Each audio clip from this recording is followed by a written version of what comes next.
गुरु प्यारी साध संगत जी, बड़े प्यार से कहिए जी, धन निरंकार जी।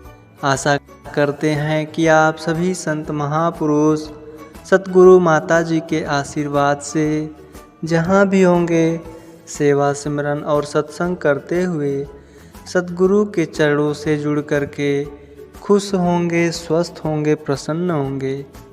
साध संगत जी, आज के टॉपिक का नाम है कि बाबा अवतार सिंह जी के युग को स्वर्णिम युग क्यों कहा जाता है। साध संगत जी, शहंशाह बाबा अवतार सिंह जी के स्वर्णिम युग को अक्सर याद ही नहीं किया जाता, बल्कि कामना की जाती है कि वह युग फिर से लौट कर वापस आ जाए। क्या था शहंशाह जी वाला युग, क्या थी उसकी खूबियाँ, जो आज भी उसका आकर्षण हमें अपनी ओर खींचता है। साध संगत जी, शहंशाह जी ज्ञान प्राप्ति के बाद काफ़ी समय तक पेशावर में रहे, जो कि पेशावर अब पाकिस्तान में है। सन 1943 में सद्गुरु रूप में प्रकट होने के बाद पेशावर में रहकर सत्य का संदेश चारों दिशाओं में फैलाते रहे। देश विभाजन के बाद 1947 में दिल्ली भारत में आ गए और विभाजन के बाद यह अभियान दिल्ली में रहकर उन्होंने चलाया। सत्य का व्यापार उनका जुनून था। संसार झूठ का ग्राहक है, सत्य के ग्राहक कोई कोई होते हैं। उन्होंने उन कोई कोई को तलाशा और उन्हें सत्संग के साथ जोड़ना आरंभ कर दिया।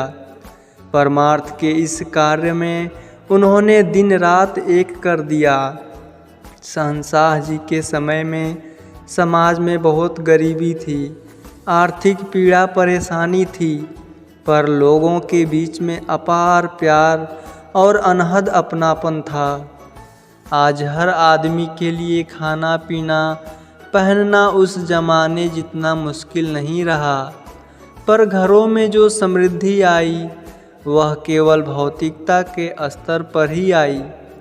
साथ ही निरंतर बढ़ती बैर विरोध, ईर्ष्या, घृणा की आग ने सबको अपने घेरे में ले लिया। सद्गुरु द्वारा सत्संग में वैमनस्य की इस अग्नि को ब्रह्मज्ञान के शीतल जल से शांत किया जाता रहा।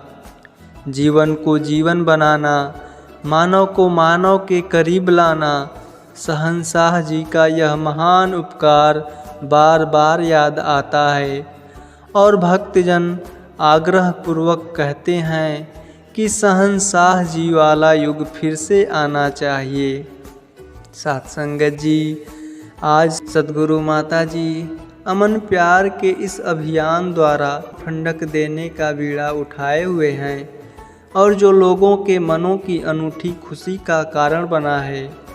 साध संगत जी, बाबा अवतार सिंह जी का जीवन एक रोशन मीनार की तरह था, जो बाबा बूटा सिंह जी के सानिध्य में आकर खुद रोशन हुआ और सारे संसार को ज्ञान की रोशनी से रोशन करता रहा। साध संगत जी, सन 1929 में उन्हें बूटा सिंह जी से ज्ञान की अद्भुत रोशनी क्या मिली, मानो उनके जीवन में एक क्रांति ही आ गई। शहंशाह जी एवं उनकी जीवन संगनी जगत माता बुधवंती जी ने बाबा बूटा सिंह जी की जी जान से सेवा की और उनका भरपूर स्नेह आशीर्वाद प्राप्त किया। सन 1943 में बाबा बूटा सिंह जी पूज्य अवतार सिंह जी को अपना उत्तराधिकारी घोषित करके इस निरंकार में लीन हो गए। इसके बाद बाबा अवतार सिंह जी बिना रुके बिना थके सत्य ज्ञान को पहले पेशावर में और बाद में दिल्ली में आकर जन जन तक पहुंचाना जारी रखा। पहाड़गंज में एक छोटे से स्थान से ही संत निरंकारी मिशन को विश्वव्यापी स्वरूप देने की योजनाएं बनी और मूर्त रूप लेने लगी। पुरातन बुजुर्ग महात्माओं के श्रीमुख से पहाड़गंज की देश की आज़ादी के दौर की संगतों का श्रद्धा और समर्पण वाला वर्णन सुनकर बहुत ही अच्छा लगता है। उस दौर में विभाजन की विभाषिका का असर सब पर था। पूरा देश अशांत था, अभाव और परेशानियों का सामना हर कोई कर रहा था।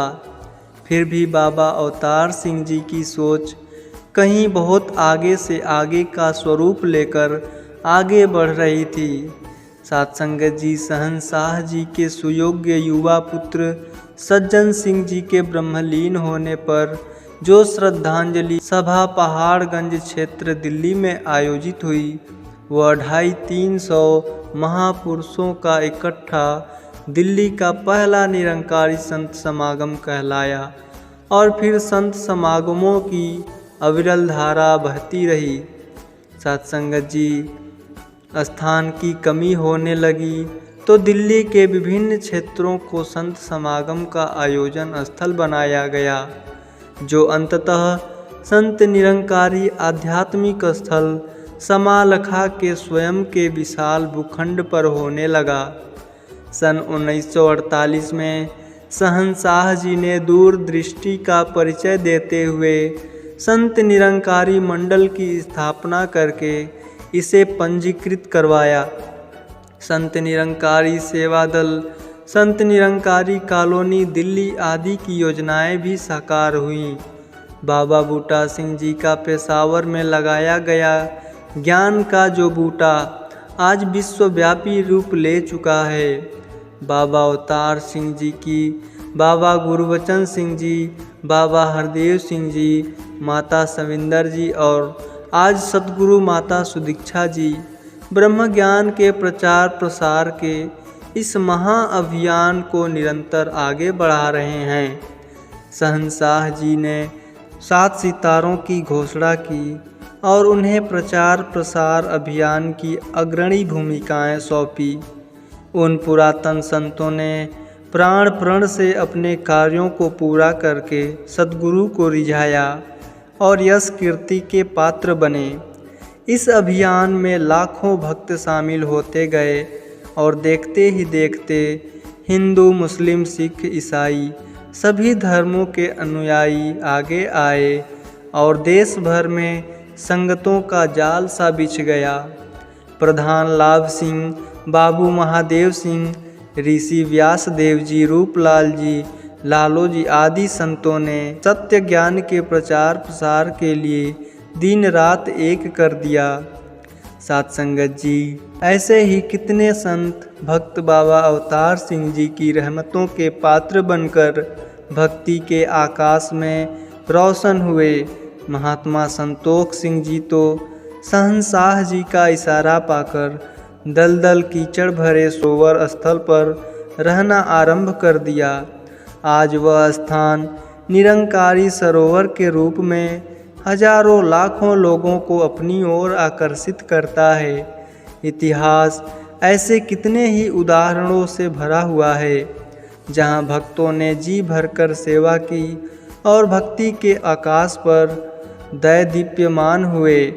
हर वर्ष 15 अगस्त को मुक्ति पर्व के अवसर पर संत निरंकारी मिशन उन समस्त दिव्य आत्माओं को याद करता है और श्रद्धा सुमन अर्पित करता है, जिन्होंने पूर्ण सतगुरु द्वारा इस प्रभु को अंग संग जान लिया है। उनका सहायक सतगुरु निराकार ही होता है। अनेकों दान और भले कर्म करने से भी जीवन और जीव आत्मा का इस भवसागर से पार उतारा नहीं होता। आज संसार पुण्य दान व शुभ कर्मों को बहुत उत्तम मानता है, पर इनसे अभिमान की जंजीरों में जकड़ा भी यही जाता है, इतना कि अंत में इनसे छूटना भी कठिन हो जाता है। भक्तजन सतगुरु के चरणों में अपना तन मन धन लगा देते हैं, इन्हें किसी प्रकार का बंधन नहीं पड़ सकता। ये कमल के फूल की भांति निर्लेप अवस्था में रहते हैं। इन्होंने पूर्ण सतगुरु से मिलकर निरंकार की प्राप्ति की हुई होती है।